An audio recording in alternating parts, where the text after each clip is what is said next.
Hi guys, and welcome back to OG Cars, and in today's video you join us for running through over 60 cars that I have managed to own somehow. G's just behind the camera there. She did the video with us last time where we did over how many cars? I have no idea. No idea, but we've ranked them all. Now this time we're not going to rank them all because there's so many I'd never be able to do it, and also half of them, if not more, are cars that I never used. I just bought, decided I was going to do something with, and then either never did or did actually do and then sell. Mostly the former. Anyway, let's go through those 60 odd cars. Okay, so we're going to start at the very beginning. In 2016, it was mid 2016, I was just learning to drive and I bought a 1993 Fiat Panda Fizz against everyone's judgment because I wanted an old retro car and I wanted something 60s, 70s or 80s. Wasn't quite allowed, but I managed to wangle a 90s car, so I managed to get into the Fiat Panda. Now, Pandino, the Fiat Panda Fizz, is a car that I've owned now for 8 years. I still own it now and I really enjoy it. It's been off the road admittedly for a few years, but as you may have seen in the Christmas special recently, that car has just come back and we'll do another proper video on that car very soon, covering all of its bases. But yeah, it's a car that I'm certainly very happy to have owned, and it has really moulded the rest of these cars that are coming up next. So the second car was actually to cater for my first car, the Fiat Panda Fizz. So I bought a Fiat Panda called Chaz, and it was well known on the Fiat forum previously, and it came on Uno turbo alloys and some various other nice bits, but unfortunately it was really rotten. I got it really cheap, ended up scrapping it and keeping loads of bits off of it, which I left in the garage, which we'll come back to very shortly. The third car was my Fiat Panda 4x4 Sisley Jurassic Panda. This was about April 2017 now. I bought it on April Fool's Day, but it certainly wasn't a Fool's because I definitely had bought it, and it's a car that I very much love and enjoy.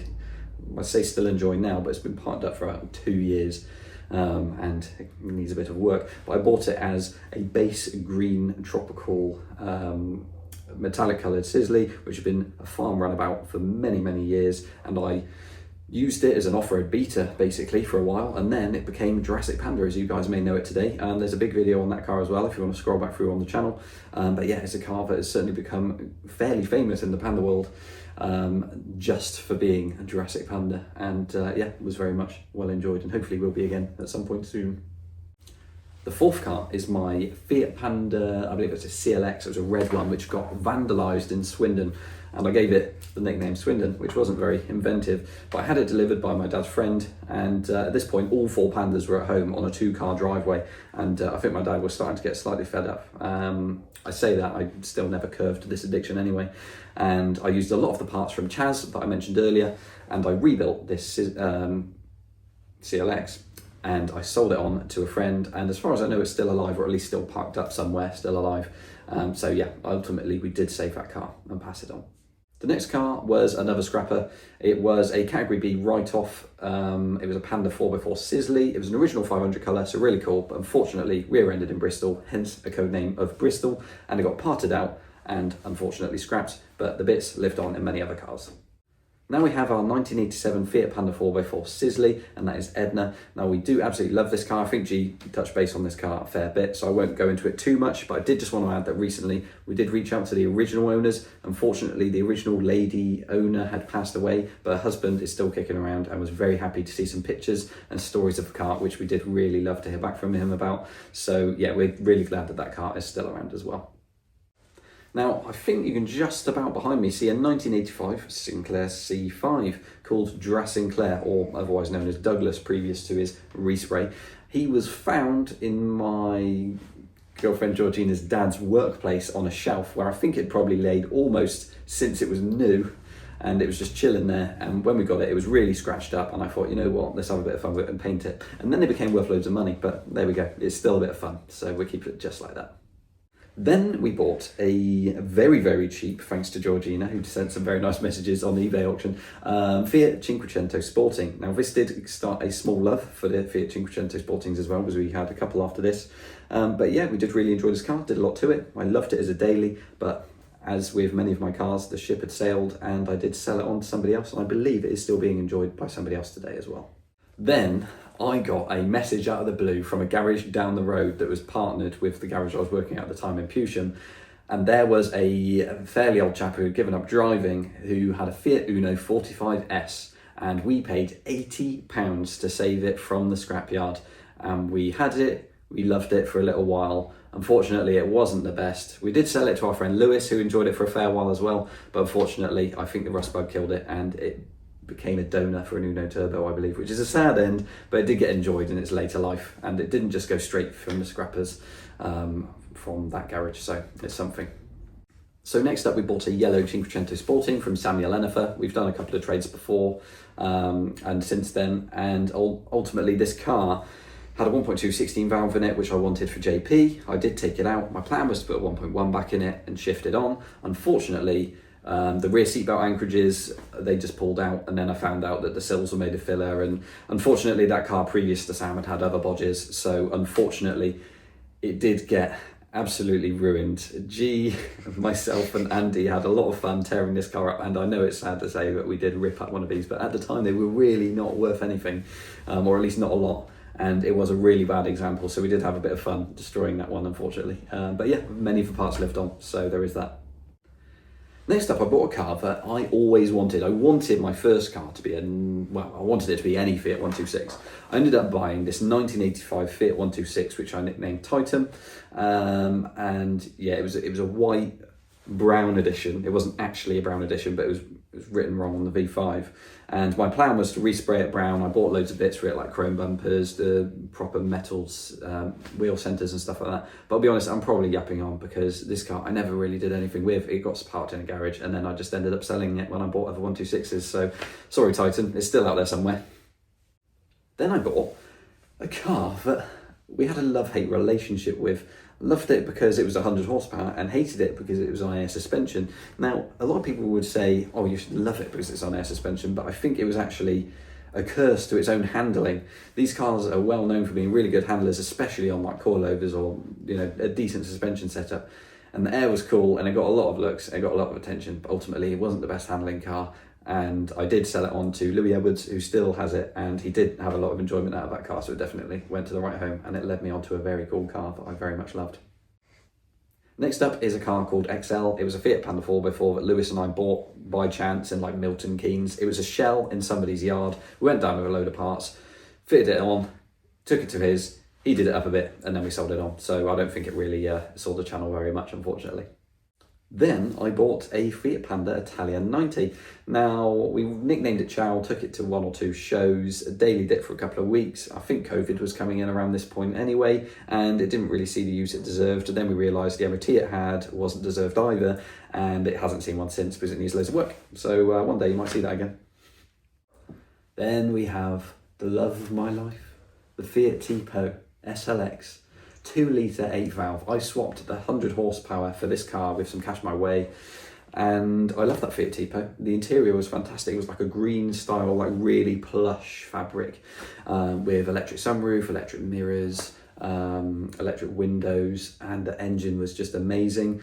And yeah, I loved it. I don't really know why I sold it. I'd love to buy it back. So if you're watching this, please sell it back to me. Thanks.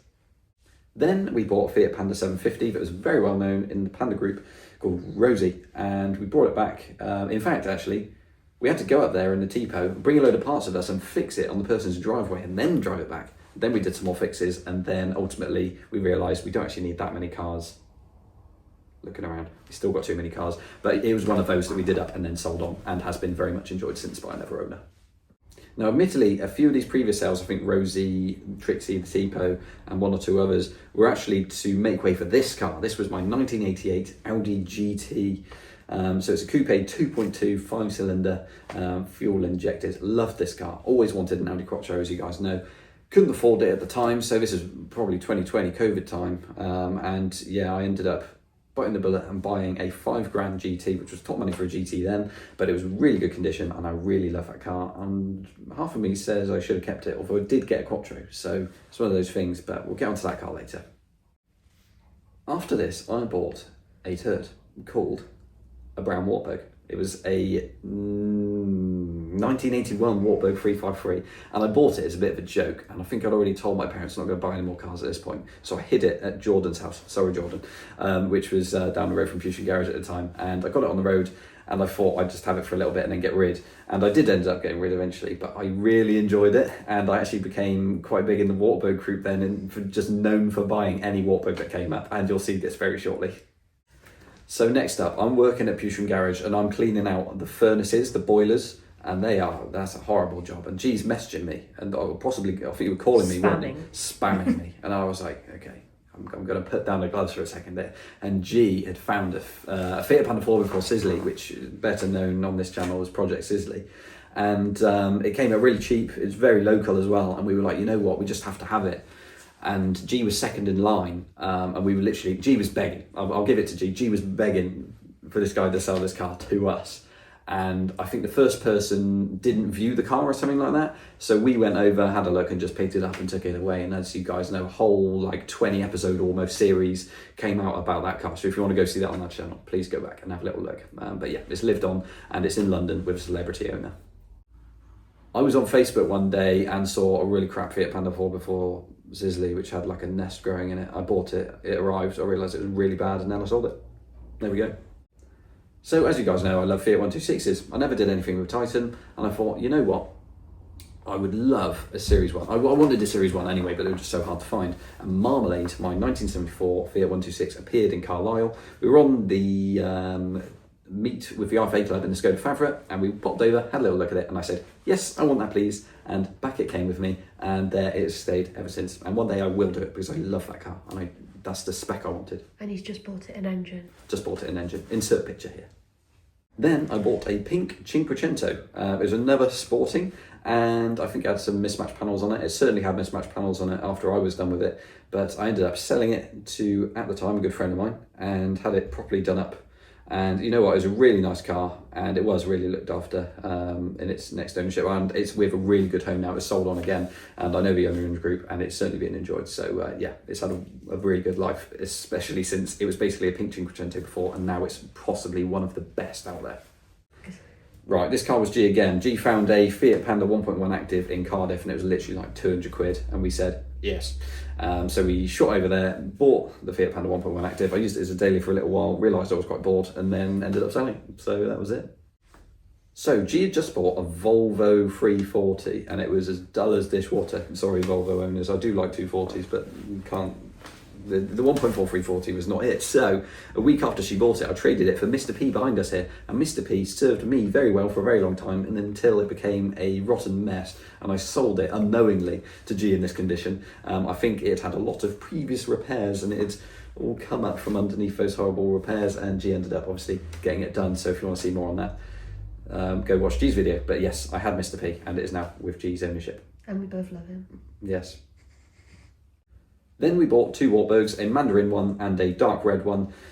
As I say, I was becoming known at this point for just being obsessed with Wartburgs. I bought two right-hand drive Knights, and I ended up shifting both of them on. The Mandarin to Simon, and then back to myself, and then back to somebody else, and now it's in Germany. And the dark red one went up to a good friend Stuart up north, and now it is with Sam, who you guys may know from the channel as well. Shortly after this, we went to West Wales. There's a big video on this, on how we bought so many cars in 1 week, but basically there was a Trabant and a Wartburg Tourist and a Wartburg 353 that we bought over there. They were all bought, and I didn't really do much with them, so they were all sold on pretty much as they were, and that's all there really is to it. There's a big video on that previously on the channel if you want to go see that, or ask for it in the comments. So I already had the yellow 126, but I wanted one that already worked, which is a terrible idea because I should have just fixed the yellow one. Anyway, I devised a plan to go to Italy to pick up a blue Fiat 126, which I bought really cheap, in fairness to Marco, who sold them to us. And over several months of problems with transportation during COVID times and restrictions, I ended up buying a Lancia Delta HPE off of him as well. Now, both of those cars were really good fun to drive back, apart from the 126 kept breaking down every 5 minutes. But it still made a really good story, and we did really love that trip, and it did get a lot of views from you guys, so you guys clearly appreciated that trip and those cars, so those two get a thumbs up from us. They were both sold on, but yeah, they were both very much enjoyed. Now I come closer to G's heart than mine at the moment because it keeps breaking down every time I use it. She's giving me a face, but she knows it's true. It's a 1974 Wartburg Knight called Mull, and it's the only Wartburg that I have left in the collection. It's downstairs waiting for a head gasket and a head bearing in the front of the shaft. Because it broke down at the NEC. You go back and watch the videos on Mull. We've loved Mull and done loads of really good trips in it, but the last couple of trips, it's just broken down every time. So it's annoyed me slightly, and it best behave when it gets fixed next. Otherwise, it's going out the window. Now, talking of being obsessed with Wartburgs again, I bought 2 311s locally in my hometown. And yeah, they were both ex-movie cars that had been very much played with, and I thought I was going to love them, and I didn't really do much with them, so I sold both on. One of them ended up going abroad eventually. I think I did a trade deal for it with the Audi 90 to get a Morris 6, we'll talk about that later, and that one's in America now, yeah, as I say, and yeah, the other one I sold to a friend. It had a really cool Renault engine in it, but yeah, I think it's on eBay right now if anyone wants to buy that car, because he sold it on to somebody else who's now trying to sell it as well. Did I say something about being obsessed with Wartburgs? Because I then afterwards bought 3 more. They were from a place in Derby. A garden. They were from a garden. A hedge. They were from a hedge in Derby. Now, they were all absolutely naffed. There were 2 Knights and 1 left-hand drive 353. They were all tourists. And the 2 right-hand drives, the bloke said that I could make 1 good one out of the 2. I don't know what 2 he was looking at, because it wasn't those 2. There was nothing left of either of them, and both of them got like, I was going to say parted out. There wasn't really much left. There wasn't much to part out, so they both were basically scrapped. And there was a left-hand drive which is sold, which a guy in the group is absolutely loving, by the way. He's done a few bits to it and uses it basically as a daily, so fair play, that car is still alive and well as well. Then I bought this one. This is a ULEZ Panda. Saved from the ULEZ zone when that was coming into the bigger expansion, and as you guys know, I've been doing a little bit of work on it, although I say that I haven't done any work on it since the last video I did work on it in, but there are plans in place for this one, and it's definitely the next one of my projects which is going to be done, and then it is going to be flying the nest because we've got too many other things to do, but yeah, it's certainly the next one that's being looked at, so keep an eye on the channel for this one. And then Marco tempted me again into coming to Italy. He sold me a 1977 Alfa Surd, which was basically done up as a TI with a 1.3 twin carb engine and loads of other goodies with Alfa 33 wheels, and as I say, the TI interior, TI lights, the spoiler, all of that jazz. And it was a car that I really enjoyed. We did a really cool trip in it, did a couple of shows when we came back here, but ultimately, again, too many cars, had to fly the nest, and is now being enjoyed by somebody else. Then I bought a left-hand drive Fiat Panda 4x4, which came up literally as we were away in Italy, and it was being sold in Italy by somebody in the UK group. And unfortunately, we didn't have enough time with our planned stops to actually go out of our way to get it and then come back. So it was driven over by Steve Locke. So massive thanks to Steve for driving it over here for us. And that car is now in for a hell of a lot of welding because it had no flaw. I've never seen a left-hand drive that bad. But yeah, I think it was up in the mountain areas, so I suppose it saw a lot of snow, maybe a bit of salt. So yeah, that one should be coming back at some point. Then I bought an Audi 90, which I want to say I loved, but again, love-hate relationship. Loved the car, loved the engine. It was a 5-cylinder, fuel-injected vehicle. It was a B3 as well, so it had the early front end, really cool. But condition-wise, absolutely terrible. The driver's seat was literally knackered, and it had a bit of it like dug into you every time you sat in it. The door was falling apart.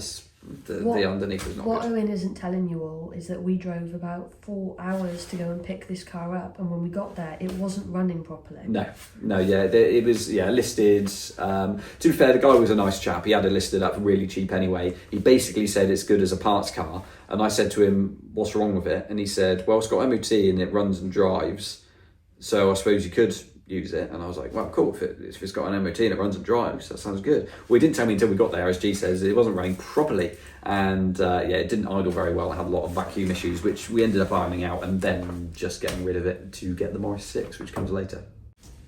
So at this point, I buy a Fiat Seicento Active Sport. I need to get to work. I've got rid of the Audi 90, which was my daily, and I don't have any daily car whatsoever. A little bit silly. But I ended up buying a Fiat Seicento Active Sport from Sam Price down the road, who then ended up giving me a job. So you know what, it's all worked out because I still work there now, and it's definitely the best place I've ever worked. So that car was really cool as well. We did a lot to it and really enjoyed it. Really good MPG.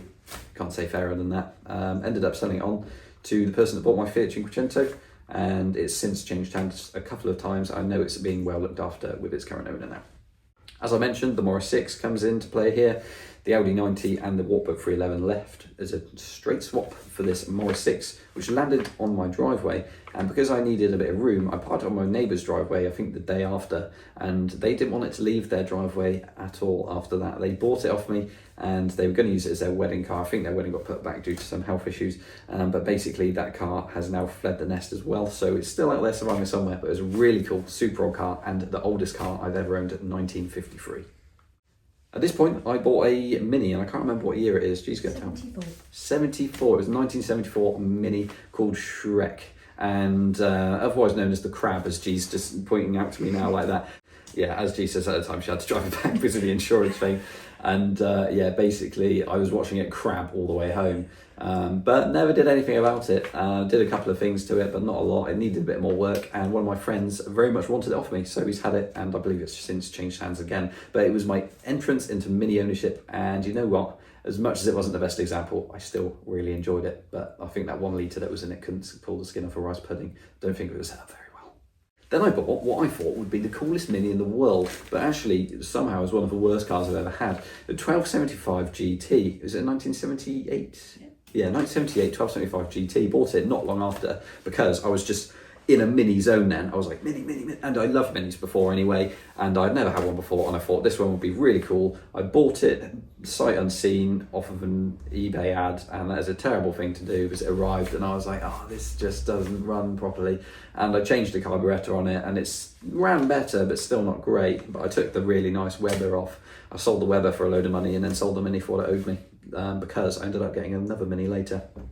I bought a really rusty Fiat Panda 4x4 off of a chap in the group called Jonathan. He was local to where I used to live, and we got it delivered to Ed's farm, and ultimately that car was sold to John Briggs, who has started doing a couple of bits on it on his channel, I believe Dragon Man on YouTube. I bought one of G's cars off of her. It was a Skoda Favourite 136 LS, not going to go into it much, never really did anything with it, and eventually got taken out on a swap deal.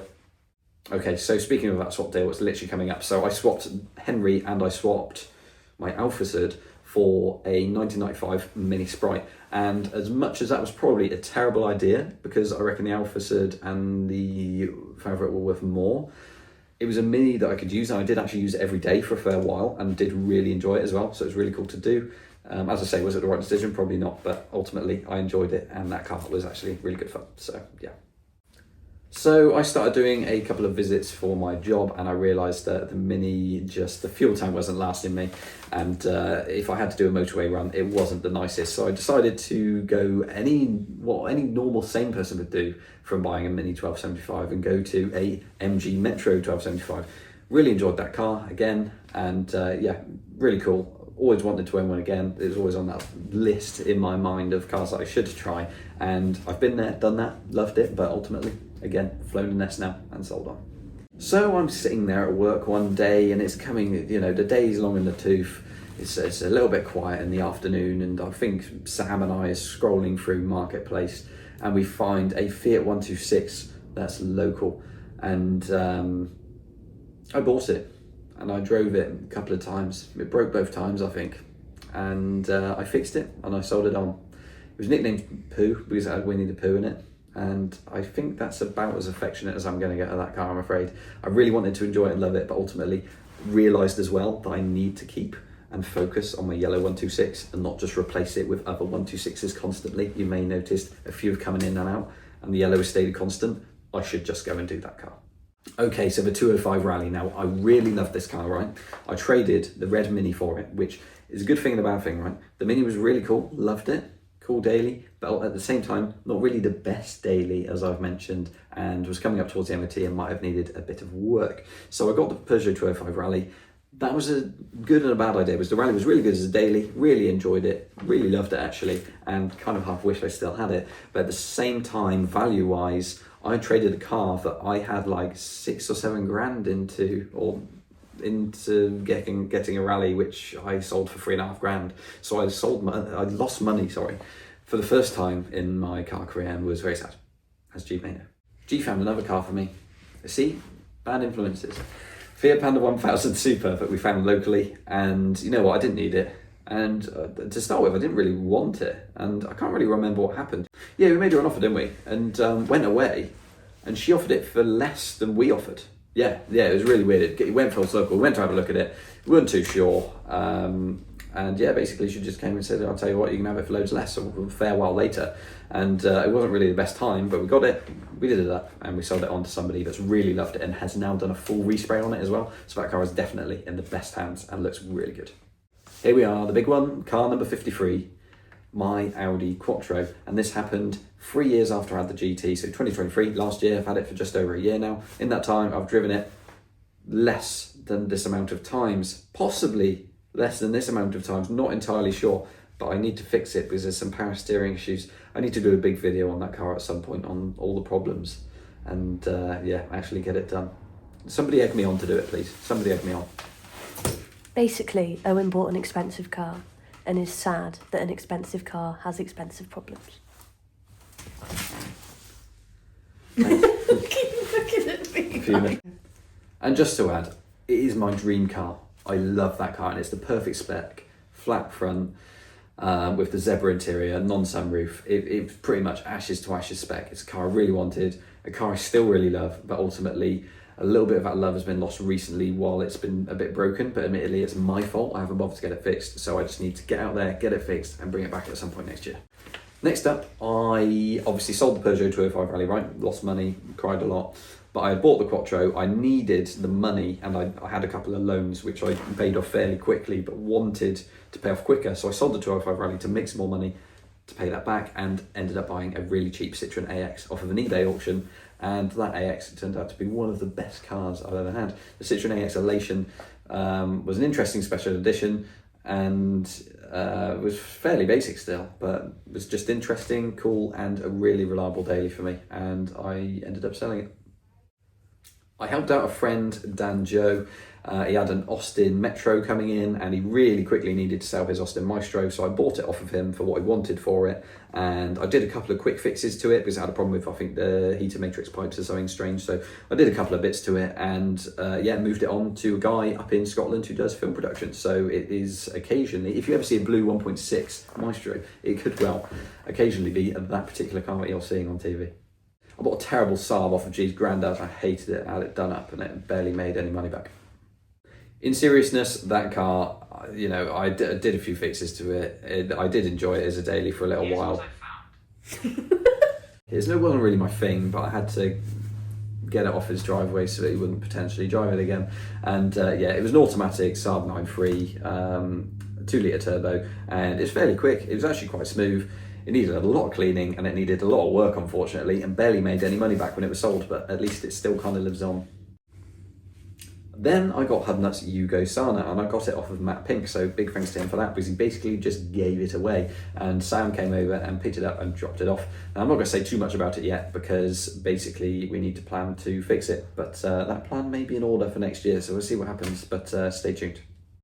Off the back of our video at Ed's farm, we had a message of a very friendly chap who had a Michael Schumacher Fiat Seicento Sporting. Now, this was a car that he was actually going to scrap because it had a head gasket failure, and he needed another car to get him from A to B. So I think his family had already bought him another car, and this was his first one, and he was just going to get rid.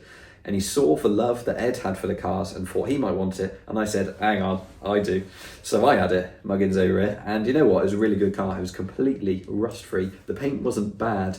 I did the head gasket on it, a few other little odd jobs as well, and enjoyed that as a daily for a while. Ended up selling it to Raceometer Garage, which is Riley Bristow, who's very big in the Fiat Seicento and Cinquecento worlds, and he basically does them up, sells them on, and he's got some very cool ones that he keeps for himself and takes to shows.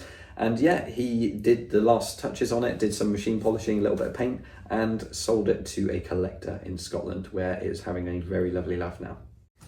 I bought a Daihatsu Core, and I immediately basically sold it to G. So I'm not even going to go there. I bought it, and then G had it.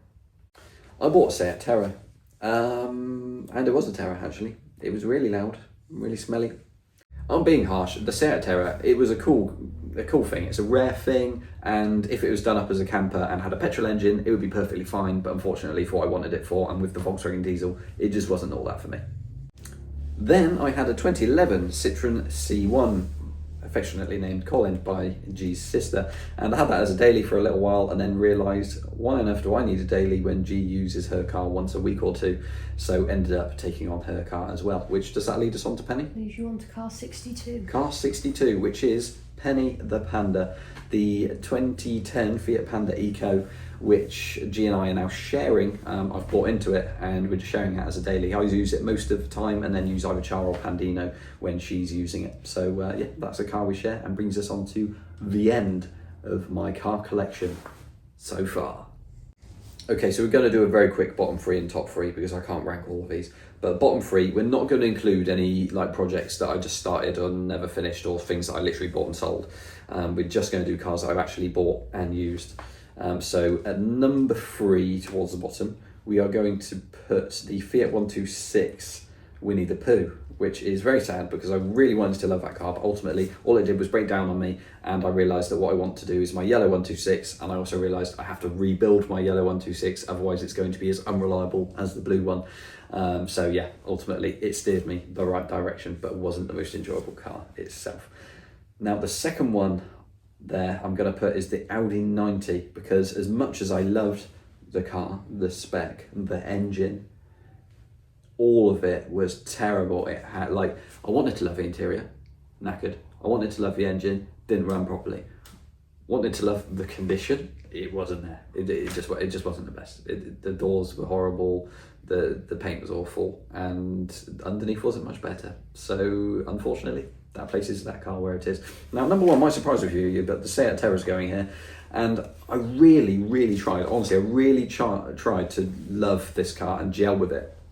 But the Volkswagen diesel engine is possibly the worst engine I've ever driven, heard.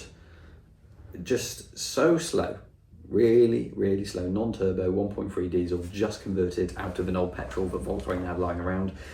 And they shouldn't have done it. They shouldn't have done it because it was loud, it was smelly, it didn't go anywhere, and it did not belong in a van which was meant to carry disabled people. And ultimately, that van, wheel tracks is... The dog, yes. I was going to say that van, you know, I didn't really need the van either, so there is that, but also Hudson hated it. The dog in the back on the way to, it was on the way to Fiat and Friends, wasn't it? We took it there, we were going to Italia 90ify it a little bit, which we did, and it kind of looked cool, but it excreted all of its coolant when the water pump exploded at the show, which also put me off it, so, you know, we'll give it that. It did try to annoy me as well, but Hudson hated it the whole way there and back. He literally would not stand in the back with it. He was shaking. So yeah, ultimately just decided it had to go at that point, and then Colin came along. So it's sad, but it's true. Okay, so top 3 might surprise a few people. The third one, I'm going to put Pandino in here. It's my first ever car, love it. Introduced me to lots of things, and it introduced me to G especially, and introduced me to lots of cars, which obviously I love all of those things equally. G's giving me a look now. Which brings me on to my second most favourite thing, which is the Audi Quattro, which is the thing that I put above, obviously, the previous things I've mentioned. Admittedly, everyone's expecting this to be first, but I'll tell you why it's not in a moment. But the second is the Audi Quattro. It was always my favourite car when I was younger, always had to have one, finally have one. Admittedly, it's probably not in first place because it's broken down and annoyed me, and therefore not been driven as much. But at the same time, I think the one in first place might always stay there anyway. Because in first place, I have a Jurassic Panda, which is a car that I share so... Oh, G's chanting now. And all of you at home should be as well, because Jurassic Panda is a great car. I've done so much to it. It's the car that I've personalised the most. I've done probably the most events in it. You've changed everything on that car. Everything. Suspension's been lifted. It's got the different engine. I've rebuilt the whole thing. I've done the interior. I've done the paint. I've done the van back. I've done the roof rack. I've done the ball bar. I've done the light guards. Well, I've taken them off now, but put other light guards on. I've done the wheels. I did the alloys on it after, but then I've got the yellows with the Malatesta wheels as well, and just everything. I don't think anything is standard apart from like the dash, but the dash has been painted as well. I painted it green, so that's not even standard. I can't think of much that's original on there. But yeah, it's a car that I've shared lots of memories in with lots of people. G, my friend Matt, I've met Lewis in that car. I met so many people in that car, everyone in UK Panda 4x4 group, which again is a really good channel as well. If you guys want to check out some mega adventures, check out UK Panda 4x4. You get sucked into loads of their videos.